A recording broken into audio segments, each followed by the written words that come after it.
प्रदेश सरकार आगामी बजट सत्र के शुरू में स्वर्ण आयोग का गठन करे। यदि नहीं किया जाता तो बजट सत्र के दौरान स्वर्ण समाज के विरोध का सामना करने के लिए तैयार है।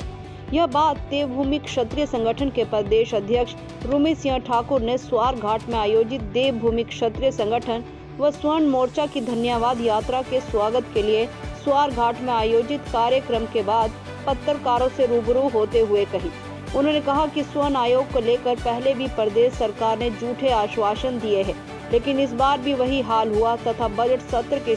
शुरुआती दिनों में स्वर्ण आयोग का गठन नहीं हुआ तो प्रदेश की जनता के विरोध का सामना करने के लिए तैयार रहे, जिसका ट्रेलर प्रदेश सरकार ने धर्मशाला में देख लिया है। उन्होंने कहा कि प्रदेश का स्वर्ण समाज अब जाग चुका है तथा अपने हितों के प्रति जागरूक हो चुका है। प्रदेश के स्वर्ण समाज को अब झूठे आश्वासन नहीं चाहिए।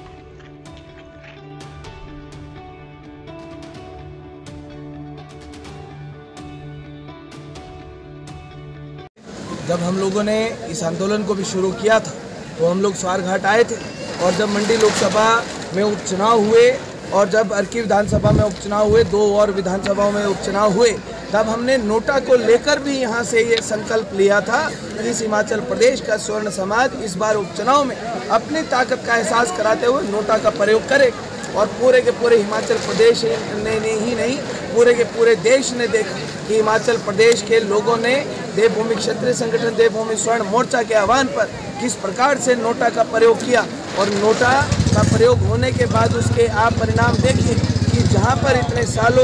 समय से हमारे देश के लोग पेट्रोल और डीजल की कीमतों से जूझ रहे थे, महंगाई से जूझ रहे थे, 2 तारीख को हिमाचल प्रदेश में रिजल्ट निकला, 3 तारीख को देश की सरकार को पेट्रोल और डीजल के रेट घटाने पड़े। इस नोटा की ताकत को देखते हुए इस स्वार घाट में पहुंचे और इस स्वार घाट के माध्यम से, यहाँ की जमीन के माध्यम से हमें बात दोबारा से कह देना चाहते हैं कि ये जो स्वर्ण विरोधी जो नेता हैं, इनको छठी का दूध हम लोग याद दिलाएंगे। 60 दिन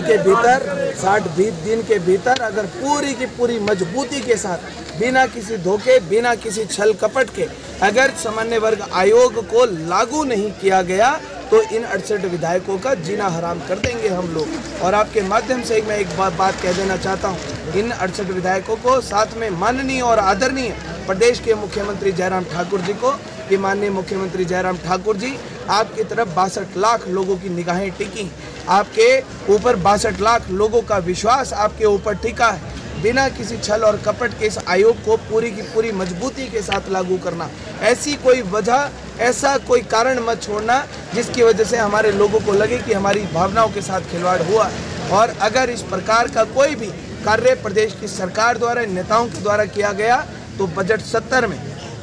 के पहले दिन अगर ये आयोग को लागू नहीं किया गया तो बजट सत्र के दौरान ही हिमाचल प्रदेश की सड़कों पर महासंग्राम होगा। आप लोगों को हिमाचल प्रदेश की सड़कें नहीं दिखाई देंगी। जहां तक अगर हेलीकॉप्टर से भी नज़र दौड़ाओगे तो सिर्फ सिर और सिर ही हिमाचल प्रदेश की सड़कों पे और शिमला की सड़कों पे आप लोगों को नज़र आएंगे। और ये बात मैं पूरे के पूरे 62 लाख लोगों को भी कह देना चाहता हूँ कि कमर कस लो साथियों, ये भाजपा कांग्रेस की गुलामी की जो जंजीरें हैं वो तोड़ने का समय आ गया। अपने घर पर अपनी पहचान को वापस लेते हुए, छीनते हुए हर घर की छत के ऊपर केसरिया लहराने का समय आ चुका है। इन भाजपा कांग्रेस के झंडे उतरने चाहिए।